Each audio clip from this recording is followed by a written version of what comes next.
बिस्मिल्लाहिर्रहमानिर्रहीम। अस्सलामुअलैकुम students, welcome to my YouTube channel NG learning point. आज हम स्टार्ट करेंगे कंप्यूटर साइंस का फर्स्ट ईयर का चैप्टर नंबर 10, जिसका नाम है फंडामेंटल्स ऑफ द इंटरनेट। तो इसमें जो है ना, आपको मैं बस इंपॉर्टेंट शॉर्ट क्वेश्चंस बताती जाऊंगी कि कहाँ तक आपने शॉर्ट क्वेश्चंस को याद करना है। आपने इसके कॉन्सेप्ट्स को क्लियर करके तो शॉर्ट क्वेश्चंस को याद कर लेना है, तो इंशाल्लाह आपका पेपर इसी में से आएगा। ठीक है, सबसे पहले देख लें व्हाट इज इंटरनेट। तो भाई इंटरनेट क्या होता है? Internet is a huge collection of computers all over the world that are connected to one another. तो इंटरनेट हमारे पास क्या होता है कि हमारे पास बहुत ज़्यादा तादाद में इनकी लार्ज कलेक्शन होती है हमारे पास कंप्यूटर्स की, और वो दुनिया के किसी भी कोने में पड़े हुए हो सकते हैं। ठीक है, यानी कि दुनिया के एक कोने से दूसरे कोने तक अगर कंप्यूटर्स आपस में कनेक्ट हैं, आपस में मर्ज्ड हैं, आपस में इंफॉर्मेशन शेयर कर रहे हैं, कम्युनिकेट कर रहे हैं, तो ये हमारे पास जो सारा सिस्टम है इसको हम कहते हैं internet. It is a global network of computers. कहते हैं ये जो ना ग्लोबल नेटवर्क है, ग्लोबल क्या है भाई? वर्ल्ड वाइड है। ठीक है, these computers are connected through different communication links.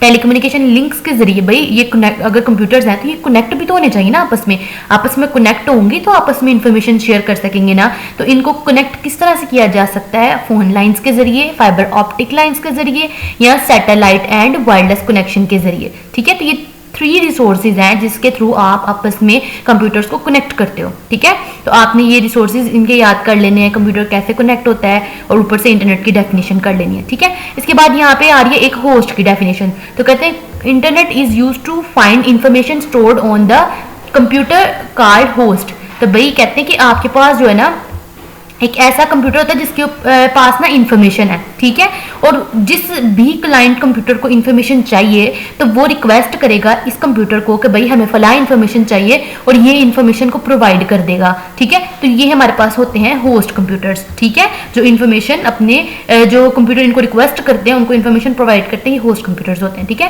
These computers use a common protocol. और ये कौन सी प्रोटोकॉल? भाई प्रोटोकॉल कहते हैं सेट ऑफ रूल्स को। कौन से सेट ऑफ रूल्स यूज करके हम जो है ना कंप्यूटर्स को आपस में कह सकते हैं कि इंफॉर्मेशन शेयर करें। ठीक है, कम्युनिकेशन के लिए। ठीक है, तो वो आपके पास है टीसीपी आईपी। ठीक है, तो टीसीपी कहते हैं stands for transmission control protocol, और आईपी इंटरनेट प्रोटोकॉल। तो ये मोस्टली यूज होने वाली हमारे पास इंटरनेट प्रोटोकॉल है कम्युनिकेशन के लिए, कंप्यूटर्स के आपस में कनेक्शन के लिए। ठीक है, तो उसके बाद आ जाए आपके पास आती है हिस्ट्री ऑफ इंटरनेट। भाई ये आपको शॉर्ट क्वेश्चन के तौर पे आ सकता है हिस्ट्री ऑफ इंटरनेट, तो आपने इसको यहाँ से लिखना है। The work on internet was started in 1916 during the world war. कहते हैं कि वर्ल्ड वॉर के दौरान 1960 में जो है ना इंटरनेट को वर्किंग इसके ऊपर शुरू की गई थी, काम इस पर शुरू किया गया था। जब ये वर्ल्ड वॉर किसके दरमियान हो रही थी? रशिया और अमेरिका के दरमियान। ठीक है, America wanted to communicate with its armed forces.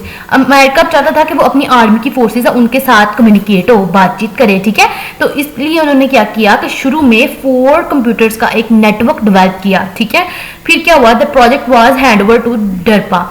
अब जो प्रोजेक्ट इन्होंने बना लिया वो किसको दे दिया गया? डरपा को। डरपा कहते हैं defence advanced research project agency. इस एजेंसी को भाई इन्होंने वो प्रोजेक्ट हैंड ओवर कर दिया और उसके ऊपर मजीद वर्किंग स्टार्ट हो गई। ठीक है, तो DARPA started connecting computers at different universities and defence companies.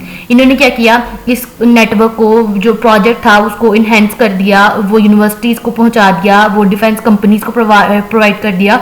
तो इस तरह से ये नेटवर्क फैलना शुरू हो गया। ठीक है, यहाँ तक आप करके फिर यहाँ से कर सकते हैं। इन 1989 all previous networks were replaced by NSF net of national science foundation. ठीक है, तो ये जितने भी हमारे पास प्रीवियस नेटवर्क थे उनको किससे रिप्लेस कर दिया गया था? नेशनल साइंस फाउंडेशन के साथ। और अब नेटवर्क जो है वो दुनिया में किसी कोई आम इंसान भी जो है ना वो इजीली यूज कर सकता है, उनको अवेलेबल है। ठीक है, नेक्स्ट आ जाता है कि वर्किंग इंटरनेट की कैसे होती है। तो यहाँ से देख लें कि भाई कंप्यूटर क्या करता है, नेटवर्क क्या करता है? बेसिकली ये कनेक्ट करता है कंप्यूटर्स को, मिलियन ऑफ कंप्यूटर्स की कलेक्शन होती है इसमें, और ये आपस में लिंक्ड होते हैं। ठीक है, आप ये बात बस बता सकते हैं। Computer is in a university और business is usually connected with the local area network. भाई ऐसा अगर आप जो है ना वो लिमिटेड एरिया है, ठीक है, जहाँ पे आप इंफॉर्मेशन अपनी सर्विस जो है वो यूज करना चाहते हो, प्रोवाइड करना चाहते हो, तो उसके लिए आप शॉर्ट नेटवर्क यूज करते हो, जिसको हम कहते हैं local area network.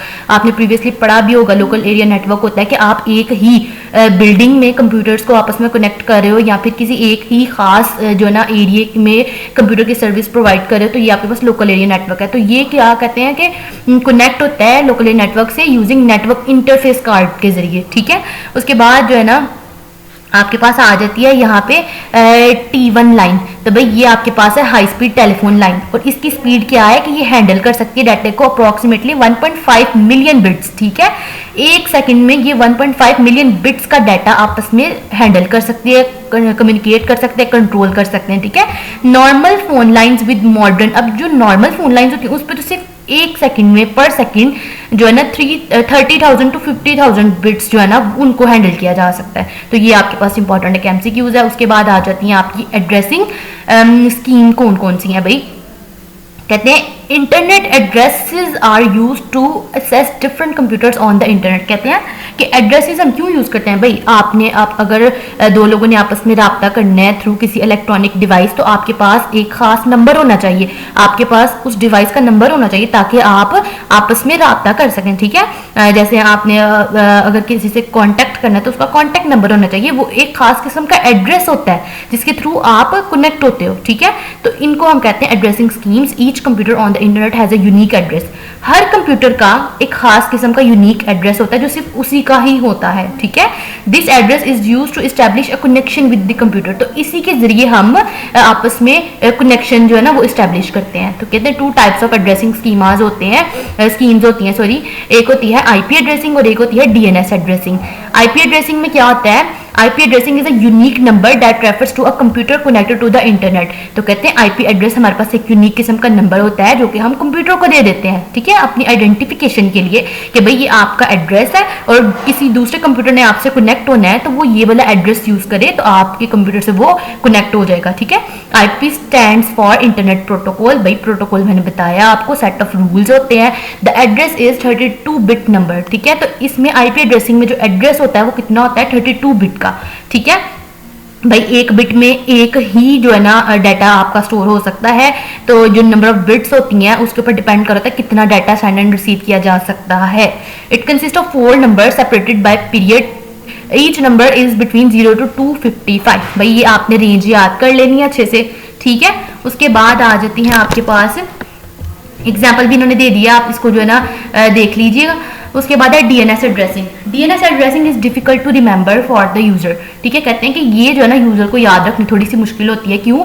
All servers on the internet also have human readable names. कहते हैं कि कंप्यूटर के ऊपर जो है ना सर्वर्स जो होते हैं उनके ऊपर ह्यूमन यानी ऐसी चीज जो कि इंसान भी इजीली उन नेम्स को पढ़ सकते हैं, उनको हम कहते हैं it is known as domain name. वो होते हैं हमारे पास डोमेन नेम। और domain name consist of text, और डोमेन नेम हमेशा आपके पास एक टेक्स्ट की फॉर्म में होगा यानी कि अल्फाबेटिक होगा, ठीक है, इंस्टेड ऑफ नंबर्स। वो नंबर्स नहीं होंगे।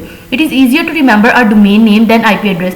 कहते हैं कि आईपी एड्रेस जो है ना वो डिफिकल्ट होते हैं, ठीक है। हम नंबर्स को तो नहीं याद रख सकते, लेकिन हम जो टेक्स्ट में डाटा लिखा हो उनको हम जल्दी याद कर लेते हैं, ठीक है। तो ये आपके पास एमसीक्यूज बन सकता है इंपॉर्टेंट कि डोमेन नेम जो है वो ईजी होता है रिमेंबर करने में आईपी एड्रेस की निस्बत। फिर इन्होंने एग्जांपल दिया www.hotmail.com।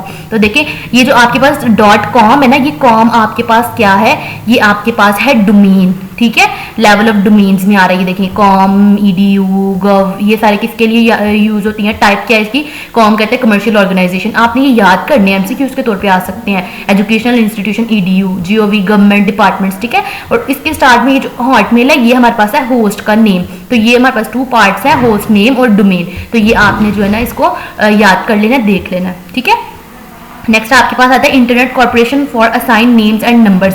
ये जो ग्रुप है ना ये हमारे पास असाइन करता है कंट्रोल टॉप लेवल डोमेन्स के ऊपर, ठीक है। ये जो आपने डोमेन्स पढ़ी ना टॉप लेवल, इसके ऊपर कंट्रोल कौन प्रोवाइड करता है भाई, ये हमारे पास प्रोवाइड करती है ICANN, ठीक है, यानी कि internet corporation for assign name and numbers, ठीक है। तो इसके बाद आपके पास लास्ट में डेफिनेशन आ रही है भाई, ये हमारे पास है डोमेन नेम सिस्टम की, ठीक है। तो आपने ये भी देख लेनी है। अब मेथड, वो मेथड जो हम यूज करते हैं domain names and corresponding IP address के लिए, वो हमारे पास होता है डोमेन नेम सिस्टम, ठीक है। होप सो आपको आज का लेक्चर समझ आ गया होगा।